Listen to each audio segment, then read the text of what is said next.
The following presentation is controversial and may be offensive to some audiences. Viewer discretion is advised. We're facing a crisis in America. I'm not talking about an economic crisis. I'm not talking about an environmental crisis. I'm not even talking about a political crisis. America is facing something far worse than any of those, something that could destroy our country as we know it. We're facing a crisis that is attacking the very foundations of this nation. If this crisis is not turned around quickly, you, your family, your friends, and everyone you know could lose it all. The good thing is, together, we can turn this crisis around, but there's not much time. I'm talking about a crisis caused by the most powerful man in the world, Barack Hussein Obama. Because there's absolutely no proof that Barack Obama should even be in the White House. Article 2, Section 1 of the United States Constitution declares, "No person except a natural-born citizen shall be eligible to the office of President." However, Barack Obama has spent nearly $2 million to prevent the American people from discovering whether he actually meets that requirement. This is a requirement of the Constitution. The requirement is clear and plain, and an authoritative effort is needed in order to establish an answer. In the present situation, everything that depends upon the legitimization of executive authority is in doubt, as long as there is a cloud hanging over the individual who presently claims to occupy that position.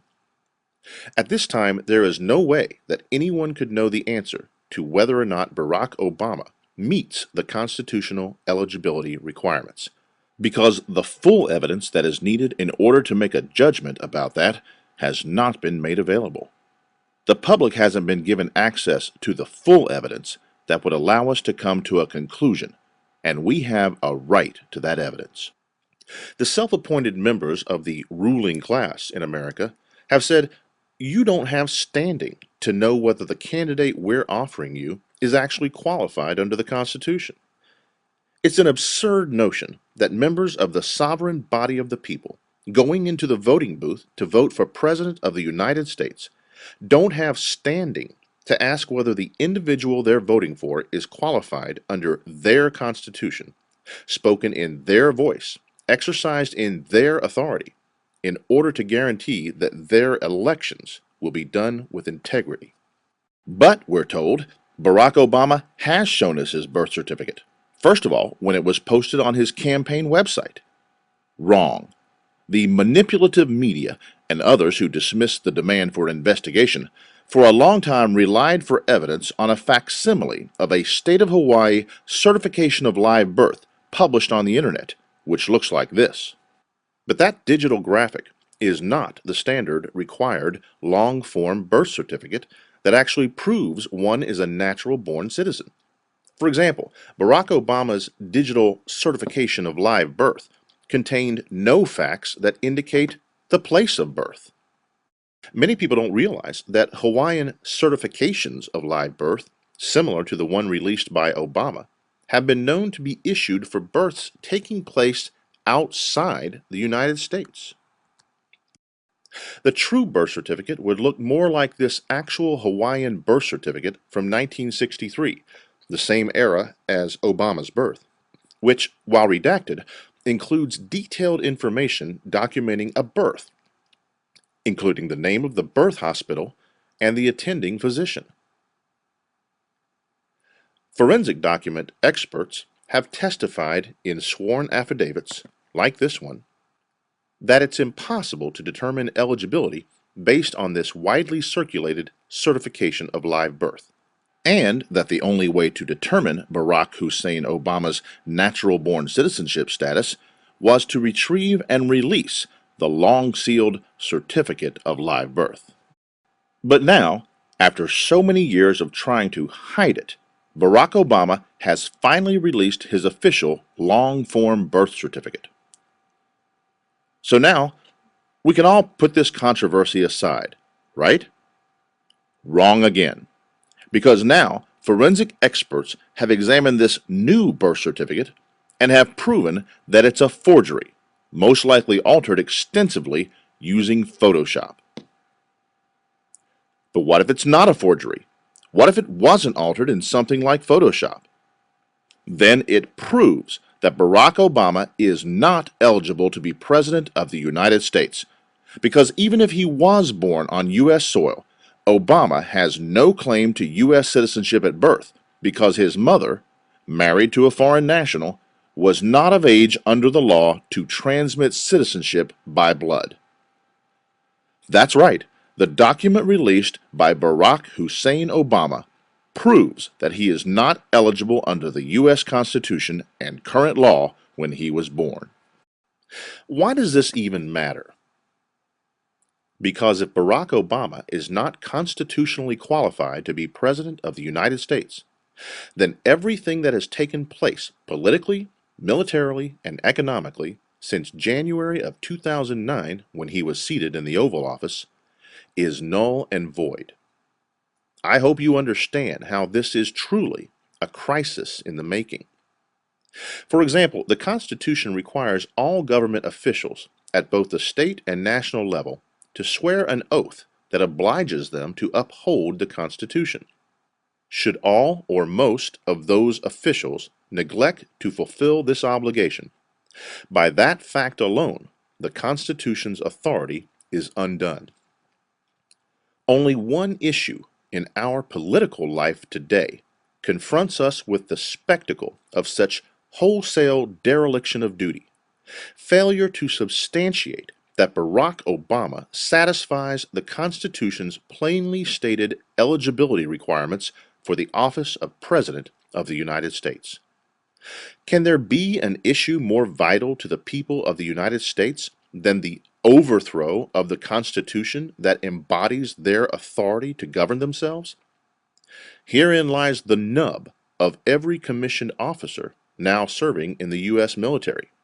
If a superior officer issues a command relying on the authority of an individual claiming to be President of the United States, but not in fact constitutionally eligible for the office, is obedience to that questionably lawful order consistent with the sworn duty to uphold the Constitution and the laws of the United States made pursuant thereto? There is no question that doubt exists as to the constitutional eligibility of Barack Obama for the office of President. Had there been any authoritative pronouncement on the subject from an impartial and constitutionally empowered element of the U.S. government, like the Supreme Court or the Congress, the officers of the military would be obliged to defer to that authoritative and constitutionally authorized judgment. But the Congress has refused to address the subject, and the Supreme Court of the United States has evaded the issue. Their dereliction leaves the doubt constitutionally unresolved, so that every military officer, and indeed every citizen of the United States, can have no certainty as to the constitutionality of any action performed by Barack Obama when he claims to wield the executive power of the U.S. government. Indeed, if Obama is not constitutionally qualified to be president, the Constitution plainly states that the executive power passes to the vice president. Opponents apply to those who simply want to see the evidence necessary to prove the constitutional eligibility the inaccurate epithet birther, invented by Obama faction propagandists to distract from the profound question of constitutional authority that is really at stake. But despite a tidal wave of ridicule, mockery, threats, and media repression, many grassroots Americans have persisted in the common sense demand for an authoritative investigation and decision about this matter. Tragically for our country, officials sworn to uphold and defend the Constitution have done nothing to fulfill their oaths. Perhaps blind partisanship and the arrogance of power explain the failure to act by Democrats and others who openly or secretly identify with the Obama faction. But how are we to explain the silence or open complicity of the Republicans in this failure? The Republican Party purports to be the loyal opposition. Presumably, the loyalty in question is to the Constitution, not to any individual, office, or party established or operating under the Constitution. Yet some Republicans in Congress have responded to inquiries from constituents concerned about this issue with language implying that constitutional requirements may be ignored if that is the will of the majority in any given election. Others, through ignorance, indolence, or even cowardice, have simply accepted the inadequate evidence and arrogant dismissals of those who speak for or represent the Obama faction. Constitutional provisions cannot be amended or overturned by simple majority vote in an ordinary election. The Constitution represents the agreed upon and established rules that confer legitimacy on such elections. If and when an electoral majority simply disregards those requirements, then the election has no legitimacy. Such de facto alteration of the Constitution and disregard of the orderly and rigorous amending process it ordains represents a breach of the social contract which the Constitution articulates, a breach that portends the dissolution of civil society and politics with all the serious dangers that implies. To preserve the nation from these dangers, clearly visible and transparent steps must be taken to reassure people that the authority of the U.S. Constitution remains intact as the basis for the government of the United States. If members of Congress continue to remain silent, if they continue to submit to the intimidation of the Obama faction's manipulative media claque, if they continue to allow the perception that the Constitution may be formally and openly disregarded without scrutiny or consequence, then they will make clear that they have abandoned their loyalty to the Constitution and their sworn duty to oppose the forces, foreign or domestic, that seek to overthrow it.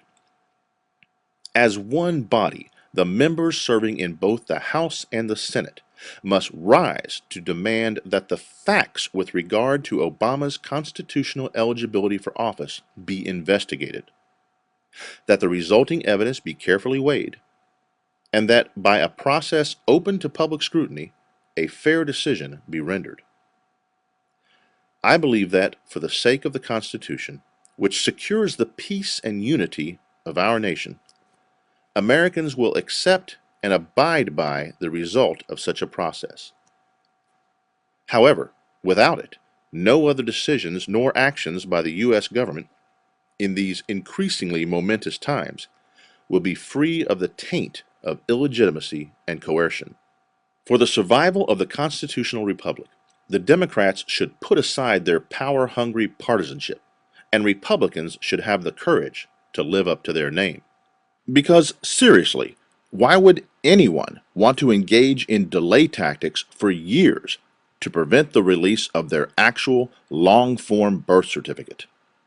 Barack Hussein Obama has seen to it that a highly decorated career Army officer was stripped of rank and imprisoned in Fort Leavenworth rather than show his long-form birth certificate when it was first demanded. He has spent over $2 million in court defense actions rather than show his long-form birth certificate when it was first demanded.